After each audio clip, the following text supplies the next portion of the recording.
सभी बच्चों को good morning good morning good morning everyone. 11th class के बच्चे की जितने टॉपिक्स है उसमें से एक बहुत ही इंपॉर्टेंट टॉपिक है आपका सीक्वेंसिंग सीरीज। 11th क्लास में आप पढ़ते हैं, अगर इसको आप आगे ले जाना चाहते हैं, जैसे कोई भी बैकग्राउंड में आगे कॉम्पिटिटिव दुनिया में जाते हैं, किसी भी तरह चार्टर्ड अकाउंटेंसी फील्ड में, इंजीनियरिंग के फील्ड में, तो सीक्वेंस सीरीज सबको मिलता है। इवन जो बच्चा जनरल कंपटीशन में तैयारी करता है उसको मिलता है, लेकिन हम लोग 11th क्लास में हैं, तो 11th क्लास के हिसाब से हम लोग पढ़ते हैं बढ़िया से इसे। सीक्वेंस एंड सीरीज बहुत ही इंपॉर्टेंट है और हर बार इससे क्वेश्चन रहता है, कोई भी एग्जाम आप देते हैं इससे। 11th क्लास में भी इसका वेटेज रहेगा बेटा। सीक्वेंस क्या है? सीक्वेंस एक नंबर की एक ऐसी सीरीज होगा जो असेंडिंग या डिसेंडिंग ऑर्डर में होगा, या तो असेंडिंग ऑर्डर में हो या डिसेंडिंग ऑर्डर में हो, डिफरेंट रूल के अकॉर्डिंग बढ़ता हो या घटता हो, स्पेसिफिक पैटर्न पर हो। A group of numbers follows the specific pattern or rule is called sequence. It is a function of domain of subset of natural number. तो वो तो क्वेश्चंस के अकॉर्डिंग जब जवाब देते हैं तो ऐसे बहुत सारे आंसर मिलते हैं आपको, लेकिन आप अभी अभी आप जो पढ़ेंगे सीक्वेंस,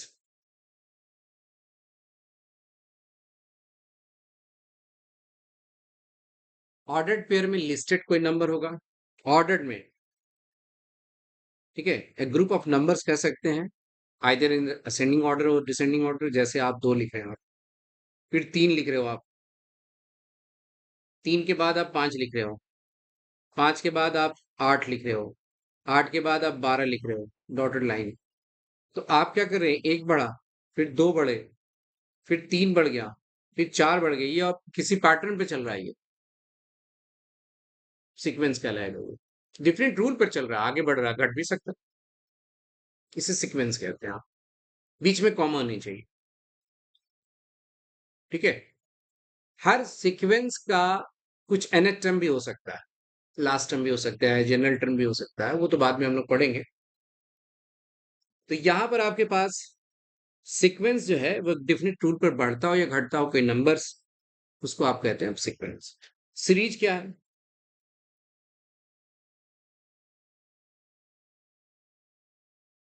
सीक्वेंस के हर टर्म को जोड़ देते हैं, sum of all terms of a sequence, all terms of a sequence is called series. Series का फॉर्म यही है कि आप इसको 2 लिख रहे हैं, फिर +3 लिख रहे हैं, फिर बेटे +5 लिख रहे हैं, फिर +8 लिख रहे हैं, फिर 12 लिख रहे हो आप, ऐसे इसको सीरीज कहते हैं आप,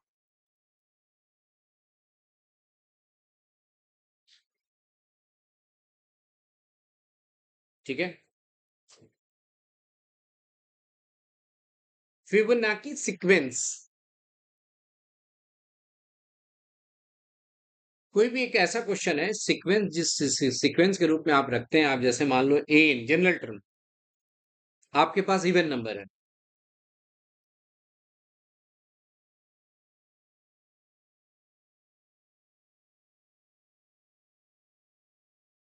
तो इवन नंबर्स का जो nth टर्म होगा, जो जनरल टर्म होगा,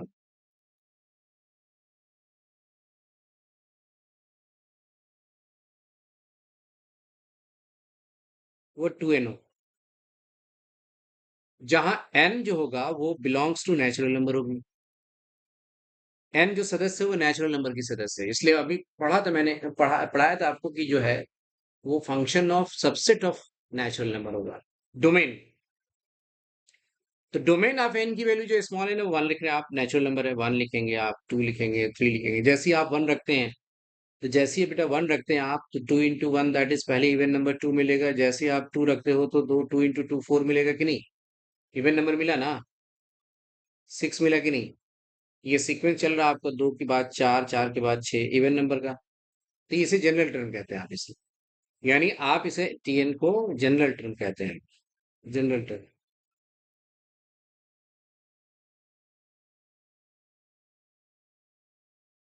ओके।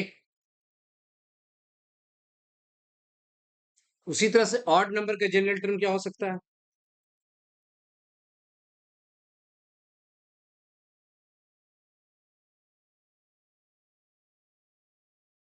Odd numbers. 1 है, 3 है, 5 है, 7 है, ऐसे। तो जनरल टर्म यहाँ पर क्या होगा ऑड नंबर का?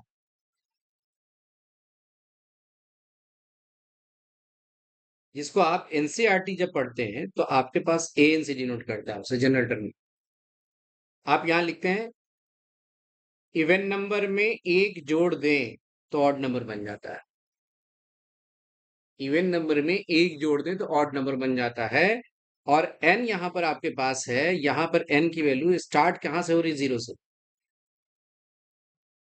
जैसे ही एन की वैल्यू आप जीरो पुट करेंगे तो पहले ऑड नंबर वन मिलेगा।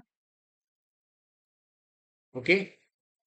देखिए चूंकि माइनस वन नहीं दे सकते, टू एन माइनस वन से भी ऑड नंबर मिलता है, लेकिन माइनस वन जीरो जैसे पुट करेंगे एन की वैल्यू वन पुट कीजिए, एन की वैल्यू टू पुट करें, एन की वैल्यू थ्री पुट करें, होल नंबर यहाँ n belongs to whole number आ गया। अब यहाँ पर आपको two into zero plus one that is कितने होंगे? One. Two into one plus one, देखो वन रख रहा हूं मैं, तो आपको थ्री आ गया। टू इंटू बेटे two plus one that is five आ गया। अब ऑड नंबर है उसी तरह। ये जनरल टर्म है। इसी तरह का आपका आपके पास एक सीक्वेंस होगा जिसे हम कहते हैं फिबोनाची सीक्वेंस। अब मैं उसको फिबोनाची सीक्वेंस, जैसी एनसीईआरटी में जाएंगे तो आपको टर्म मिलेगा फिबोनाची सीक्वेंस कहेगा। अब उसमें कोई क्वेश्चंस मैं ले ले रहा हूं आपकी बुक से। जैसे आप गए, एक क्वेश्चन मिला आपको, इस तरह का पैटर्न मिला हुआ है कि if nth term of the sequence, ऐसा लिखा है पहले से, if nth term of a sequence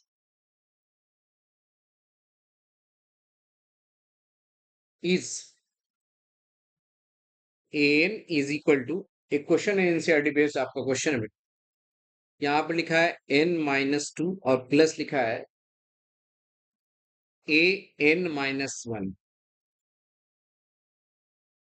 n is greater than two, और यहाँ लिखा है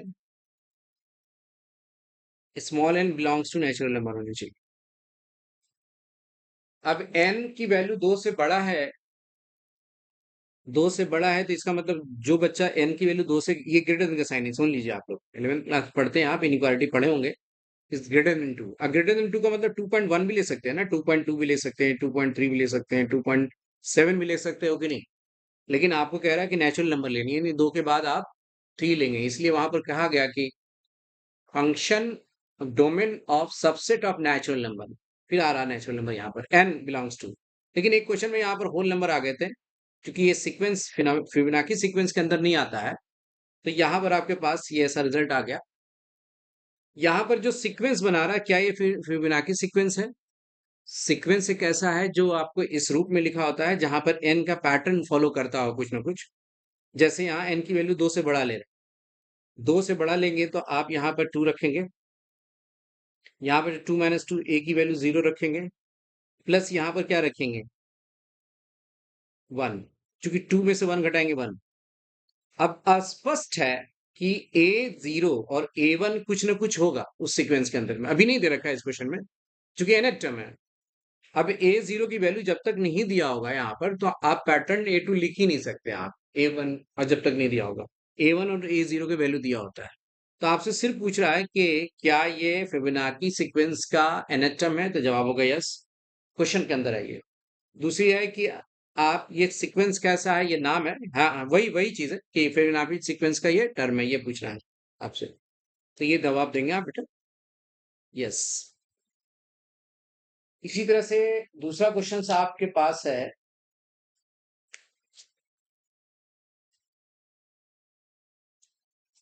nth टर्म, nth टर्म दिया हुआ है आपके पास माइनस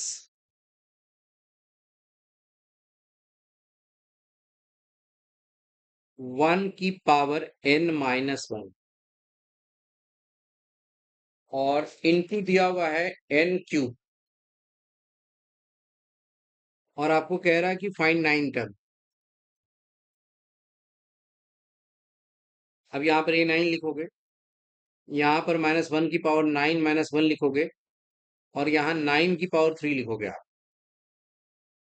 तो बताइए कि -1 की पावर 8 आया, 9 की पावर 3, 9 इंटू 9 इंटू 9, -1 की पावर जब 8 है,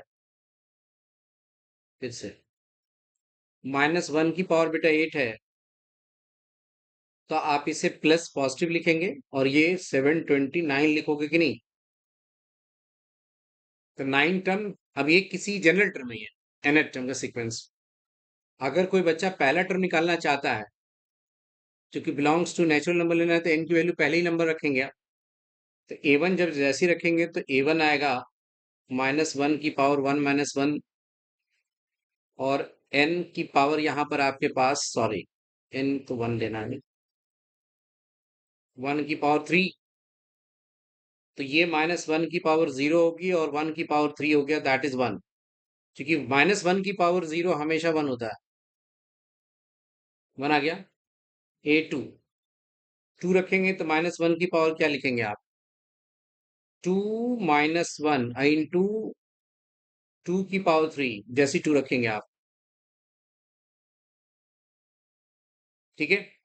अब बताओ -1 की पावर 1 है, ये 8 है, दैट इज -8। तो आप देख रहे हो पहला टर्म ये है, दूसरा टर्म -8 है, तीसरा टर्म देख लीजिए आप,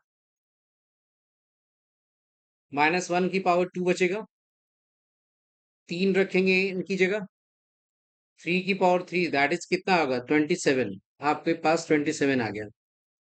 अब ये पैटर्न है क्यूब का पैटर्न है, जैसे 1 का क्यूब 1 होगा, -2 का क्यूब -8 होगा। माइनस कैसे आया, माइनस की वजह से, यहाँ पर ये माइनस बदल रहा, एक बार प्लस एक बार माइनस, एक बार प्लस एक बार अल्टरनेट चलेगा। अब ये प्लस है तो अगला माइनस ही होगी, अगला माइनस होगा तो -81 होगा। 2 का क्यूब है, 3 का क्यूब आ गया। अब 4 का क्यूब है तो 4 का क्यूब तो ये नहीं होगा, 64 होगा बेटा, 64 आने वाला है। ठीक है। अब -1 की पावर जब आप 3 रखोगे तो माइनस आएगा, और 4 का क्यूब लिखोगे ना यहाँ, क्योंकि n की पावर क्यूब है। तो अगर आपको पहला दूसरा तीसरा निकालना है, लेकिन आपके सवाल में तो nth है, मैं डिटेल बता दिया हूँ कि पहला दूसरा तीसरा निकालना है, तो एक पैटर्न तो मिलेगा ये, n की वैल्यू 1 से स्टार्ट करेंगे तो। ठीक है। तो ये चीज आपके पास रिजल्ट आ गया। ऑड नंबर का पैटर्न था, इसलिए यहाँ पर ऑड नंबर का पैटर्न 1 दीजिएगा, तब भी ऑड नंबर आएगा। अगर 0 नहीं लेते हैं तब भी यहाँ पर आपके पास क्या आ जाएगा, 1 रखेंगे तो 3 तो स्टार्ट कर ही देंगे। तो फर्स्ट ऑड नंबर नहीं मिलेगा आपको, ऑड नंबर तो मिल ही जाएगा 3 के बाद 5, 5 के बाद 7, 7 के बाद, अगर आप n की वैल्यू 1 रखते हैं तो। लेकिन अगर 0 रहते हैं तो 1 से स्टार्ट होता है, फर्स्ट 135 मिल जाएगा।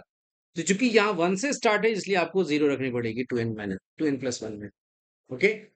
ऐसे भी हम आगे पढ़ेंगे, जब हम लोग अरिथमेटिक प्रोग्रेशन पढ़ेंगे, सीक्वेंस के अंदर प्रोग्रेशन पढ़ना है, तो वहां पर भी आप समझेंगे 2n+1 कैसे आएगा रिजल्ट। एपी है, एपी की सीरीज से आपको आएगा। ये तो हुआ यहाँ पर सीक्वेंस के बारे में मैं बता रहा हूँ कि सीक्वेंस जब भी निकालने का हैगा तो जरूरी नहीं है आपके पास कि सीक्वेंस में का जनरल टर्म इसी रूप में हो। सीक्वेंस का जनरल टर्म हो सकता है आपके पास ऐसा हो, n² -2n भी लिखा हो सकता है, और n belongs to natural number ही देनी है आपको हमेशा। ये सीक्वेंस है। अब यहाँ पर आपके पास जैसी 1 देंगे तो पहले टर्म आपको मिल जाएगा 1 का स्क्वायर -2 इंटू 1, दैट इज -1। कैसे, 1 -2 बराबर -1 ही होगा ना। जैसे बेटे 2 रखेंगे तो 2 रखेंगे तो 2 का स्क्वायर होगा, -2 इंटू 2, दैट इज 4 -4, 0 हो जाएगा।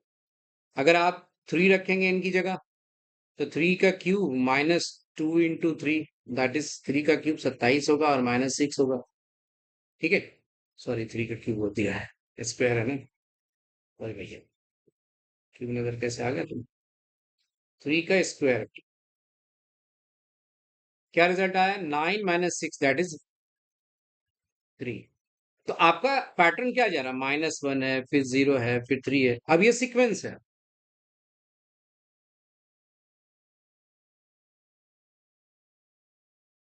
ठीक है? अब आगे बढ़िए। सीक्वेंस के आगे भी तो कुछ पढ़नी है। क्या है सर इसके बाद? तो ऐसे बहुत सारे क्वेश्चंस आपको इस टाइप पैटर्न का भी मिलेगा आपको अपने एनसीईआरटी किताब में। ये जो मैंने पढ़ाई है, ये जो क्वेश्चंस यहाँ पर मैंने आपको बताया, ये फिबोनाची सीक्वेंस वाले। आपको कहता है n की वैल्यू 2 से बड़ा है, तो n की वैल्यू 2 से बड़ा लेंगे, जिसमें a 0 की वैल्यू और a1 की वैल्यू दे रखा होगा। तो जैसे मान लो इसकी वैल्यू 0 है और इसकी वैल्यू 1 है, तो ऑब्वियस है कि a2 की वैल्यू 1 लिखेंगे। जब a2 की वैल्यू आ जाएगी, तो a3 की वैल्यू भी निकल सकती है। नेक्स्ट एग्जांपल लेंगे हम आगे आगे। पहले थोड़ा सा आगे पढ़ना हम लोग को, क्या वो आगे देखिए, आप लोग समझिए पहले, क्योंकि फर्स्ट क्लास है और सीक्वेंस सीरीज को समझना है, प्रोग्रेशन को समझना है। फिर हम लोग सीक्वेंस से पैटर्न से एक एक चीज समझते हैं कि क्या आगे पढ़ेंगे हम लोग। नाउ सीक्वेंस जब किसी पैटर्न को फॉलो करता है, डिफरेंट रूल के अकॉर्डिंग चलता है, तो उसे हम प्रोग्रेशन भी कहते हैं। प्रोग्रेशन आपका जो है, प्रोग्रेस करने वाला प्रोग्रेशन आपका 3 टाइप का है। प्रोग्रेशन, अब लिखिए प्रोग्रेशन क्या है। नहीं, प्रोग्रेशन का टाइप क्या है, प्रोग्रेशन तो आप पढ़ चुके हैं। पहला अरिथमेटिक प्रोग्रेशन,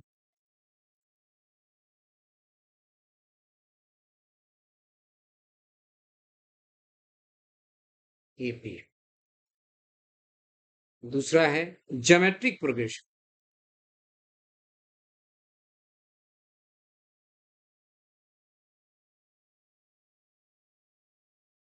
जिसको आप जीपी कहते हैं। थर्ड है हार्मोनिक प्रोग्रेशन,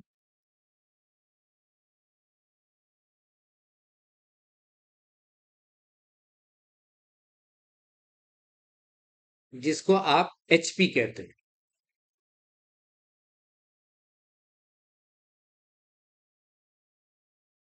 अब अरिथमेटिक प्रोग्रेशन क्या है?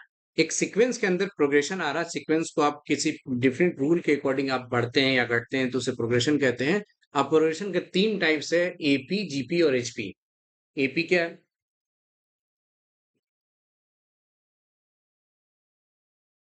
In a sequence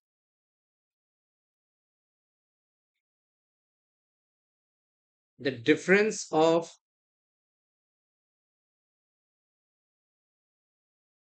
any term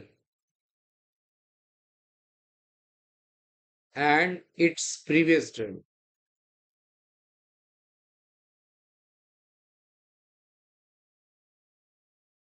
is always constant.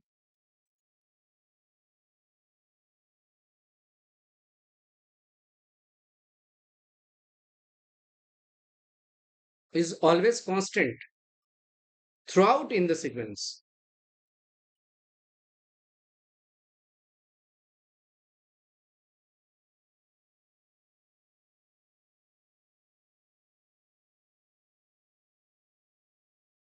Is called NAP.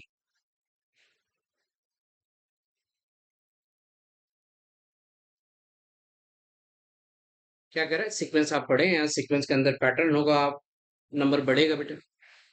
The difference of any term, साफ लिखा है, कोई टर्म ले लो उसके अंदर और उसके पहले वाले टर्म को घटाओ, वो हमेशा सेम होने चाहिए। सीक्वेंस के अंदर ऐसा नहीं होता, हर सीक्वेंस के अंदर ऐसा नहीं होगा।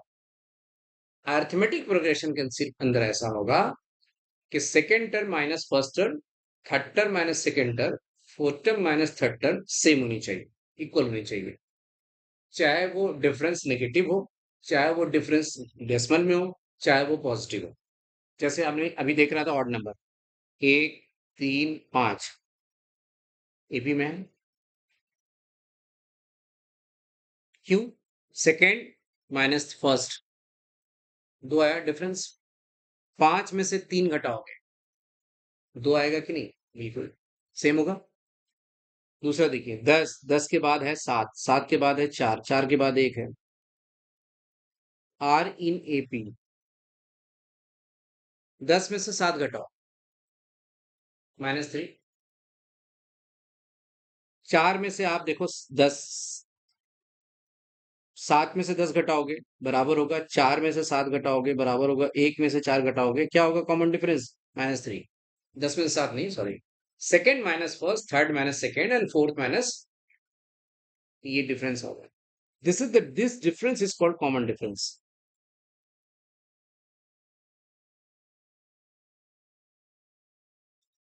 Common difference. अब एपी तो आप 10th क्लास में ही पढ़ते हैं, अच्छे तरीके से आप पढ़ते हैं, कुछ क्वेश्चन अच्छे भी होते हैं एनसीईआरटी में, आप 10th क्लास में बैठे के, यहाँ पर जीपी भी है, और लेकिन यहाँ का जो क्वेश्चंस होगा वो लेवल थोड़ा सा ऊपर कर देगा, सेकंड लेवल थर्ड लेवल कह सकते हैं। पढ़ना वही है, कॉन्सेप्ट वही है जो आप 10th क्लास में पढ़ के आते हैं।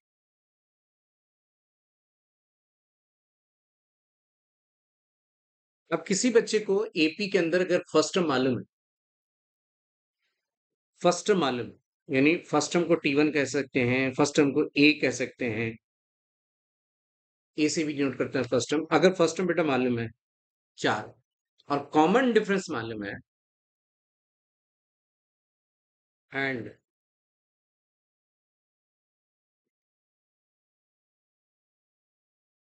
कॉमन डिफरेंस भी 5 है, मान लो कि फर्स्ट टर्म आपने लेट कर लिया है कि आपका फर्स्ट टर्म अज्यूम कर लिया कि 4 ही है, कॉमन डिफरेंस 5 है, तो एपी का कोई भी क्वेश्चन बन सकता है, कुछ भी निकालने का है वो बन जाएगा। दो चीज मालूम होनी चाहिए, एक फर्स्ट टर्म, एक कॉमन डिफरेंस। आप 10वां टर्म निकाल सकते हैं, आप 100वां टर्म निकाल सकते हैं, उसके 100 टर्म का सम निकाल सकते हैं, उसके बीच का पोजीशन निकाल सकते हैं। आपके पास पहला और कॉमन डिफरेंस है, everything can be find out. यही दो चीज मेन होता है इसका, फर्स्ट टर्म है कॉमन डिफरेंस। ओके।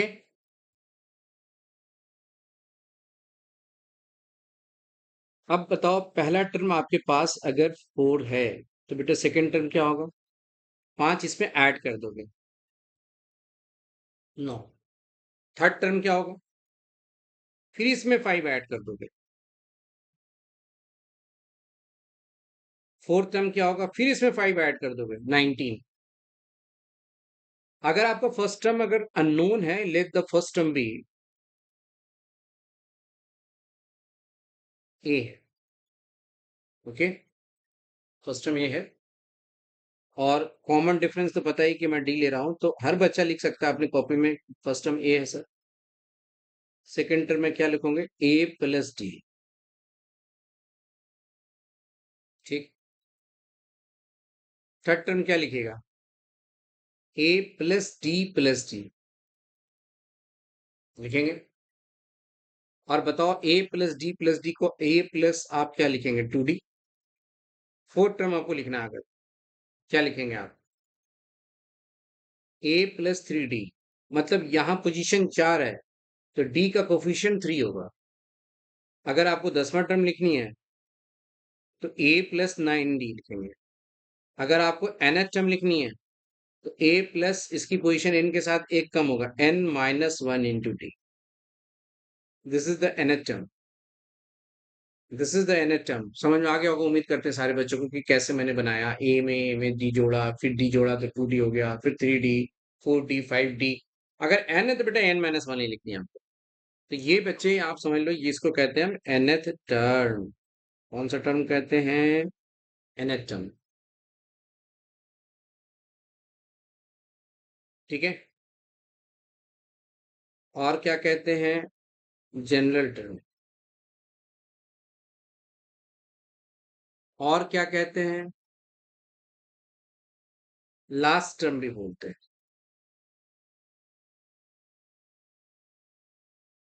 ए फर्स्ट टर्म है, ए नंबर ऑफ टर्म है, डी कॉमन डिफरेंस है। नंबर ऑफ टर्म कभी भी नेगेटिव नहीं हो सकता, एन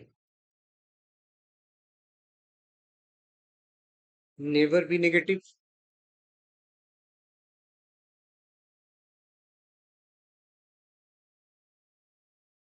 और डेसिमल और इरेशनल रूट में नहीं आ सकते कभी, √3, √5, √2 ऐसा नहीं हो सकता है, क्योंकि सीरीज का संख्या है ना, कितने टर्म है उसमें, 10 टर्म है या 20 टर्म है या 5 टर्म है या 3 टर्म है या 100 टर्म है, एन कभी नेगेटिव नहीं आ सकता।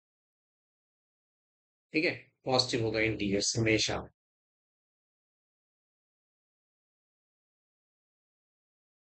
एनएच टर्म फाइंड किया हमने। ये एपी पढ़ने लगे हम लोग। अगर मैं एक क्वेश्चन दूं इस पर कि फाइंड एनएच टर्म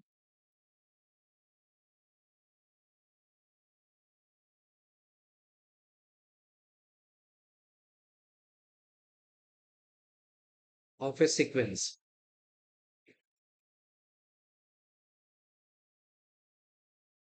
एपी पढ़ रहे हैं ना, सीक्वेंस भी लिख सकते हैं, एपी भी लिख सकते हैं। एपी लिख देता हूँ अभी, एपी। सीक्वेंस रहेगा तो आपको पहचानना होगा कि एपी है या नहीं। एपी लिखा है तो पहचानने की जरूरत नहीं है, इसलिए बोल रहा हूँ। जैसे मान लो ये मैंने 2 लिखा, फिर 5 लिखा, फिर 8 लिखा है, डॉटेड लाइन है। अब बच्चे को बोला गया कि एनएचएम फाइंड करनी है। जब बेटे एनएचएम जब फाइंड करनी होती है, तो याद रखो कि उसका आंसर में एन के रूप में ही आंसर होगा, जनरल टर्म में आंसर होगा। एन गायब नहीं होगा, एन रहना चाहिए। ऐसा नहीं कि 30 आ जाएगा, ऐसा नहीं कि 40 आ जाएगा, कोई नंबर पूरा कंप्लीट नहीं आएगा कि 100 आ जाएगा या 50 आ जाएगा।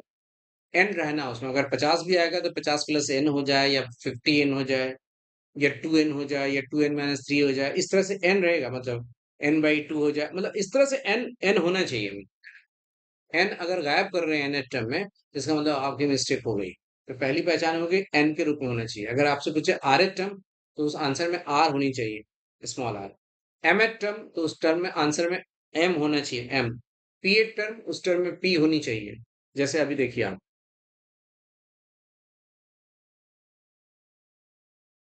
P th term, sorry, n th term, n th term में क्या लिखेंगे आप?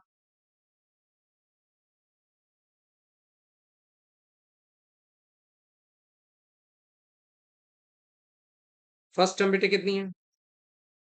दो। एन नहीं बदलेंगे क्योंकि एन एच टर्म मांग रहा है आपसे। कॉमन डिफरेंस 5, अरे कॉमन डिफरेंस 5 नहीं, 3 है ना। 5 में से 2 घटाओ, 3। बताइए, 2। 3 में से n घटाओ, 3 में से n मल्टीप्लाई करो, 3n। 3 में से 1 को मल्टीप्लाई करो आप, 3। ओके। देखो ब्रैकेट हटाओगे तो 3 को n से मल्टीप्लाई करनी होगी, और 3 को -1 से मल्टीप्लाई करनी होगी, दैट इज -3। आपका रिजल्ट क्या आया? 3n आया। -3 में से 2 घटाओगे तो -1। दिस इज एन टर्म, और एनसीईआरटी में इसी को आप जनरल टर्म में an लिखते हैं। दैट इज an बराबर आप इसे लिखते हैं 3n-1। This is general term. n के रूप में नहीं आया तो आंसर गलत है, nth टर्म। अब यहाँ पर कोई बच्चा चेक करना चाहता, मान लो अपने मन में बने कि हमारा यूनिट टर्म सही है या नहीं है, तो आप बेटे n की जगह 1 रख लें। 3 इंटू -1 दैट इज 2। आप बेटे n की जगह 2 रख लें। 3 इंटू 2-1 दैट इज 5। आप n की जगह 3 रख लें, that is 3 into 3-1 that is कितने? 8। देख लो आ गया, 2 5 8 सीरीज मिल गया। ये यूनिट टर्म,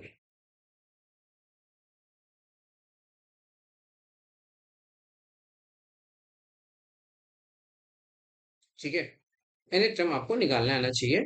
अगर आप कहता है इसमें क्वेश्चंस की नहीं, also find R H term, इसी सीरीज में इसी सीक्वेंस के अंदर में आर एच टर्म, आप बेझिझक आर लिखिए इसकी जगह पर, 3r-। आपसे कहते हैं पी एच टर्म लिखो, इसे आप लिख सकते हैं बच्चे 3p-1। Simple. P th term है, एन एच टर्म बनानी है, पी हटाइए, एन रखिए। एम एच टर्म बनाना है आपको, आपको कुछ नहीं करना है, यहाँ पर 3m-1 रखो। देखो कितने इजी हो गया, इनवर्स के रूप में, उल्टा। अगर आप गए एग्जाम में कहा if n th term of an AP be 3n 3n-1, if nh of an AP is b 3n-1, find the common difference।